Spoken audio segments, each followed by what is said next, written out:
Okay, let's draw. So the first thing I want to do with this sketch was come in and differentiate it from the previous sketch. So what I wanted to do was I want to do two concept, basically large thumbnails of the same pose, but I wanted it to change in its detail so I could see with the variance what I could get out of essentially the same pose. So there's two videos just like this where I'm concepting, I'm doing this really large thumbnail essentially. And the first thing that I try to do with this sketch is establish the pose. I want to do an outline or a wireframe, however you want to word it, where I just want to establish the overall drawing. And I really wanted the bone, like the tendons to stick out the ribs. I just want to kind of create this very visceral experience of this decayed kind of body thing. So the next thing I have to do is come in and establish my darks. And the reason I like to do that is I want to establish these darks because I want to make sure that graphically it works before it ever receives a tone.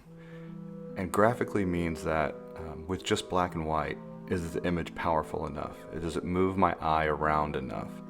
And I think when you're practicing with ink, you've got to discover that on your own, of trying to find a balance of pure darks, where they're going and how they send the message to the viewer of a light direction or a shadow area or weight.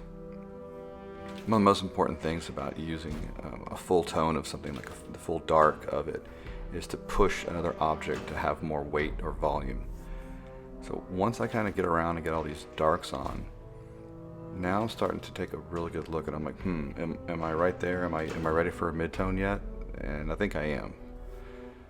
So I have dipped the end of the pen brush directly into water, and it's reducing what's coming from the pen, because what's held in the tip of the pen right now is the pure ink, but it's watered down. So I haven't really re-squeezed the barrel so that the pen fills back up with the pure dark sepia.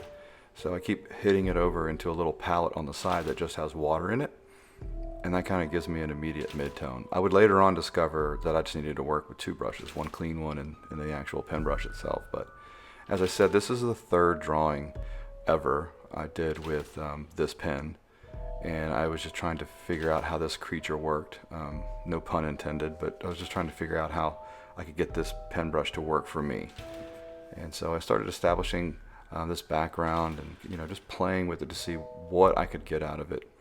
And I noticed that some of the darks weren't as dark as they began. They turned, once they started to really dry, they became this really rich brown. So I'm going to go back through and try to reestablish some of those and re-secure those contour lines. I always love these little silhouettes. So there you go.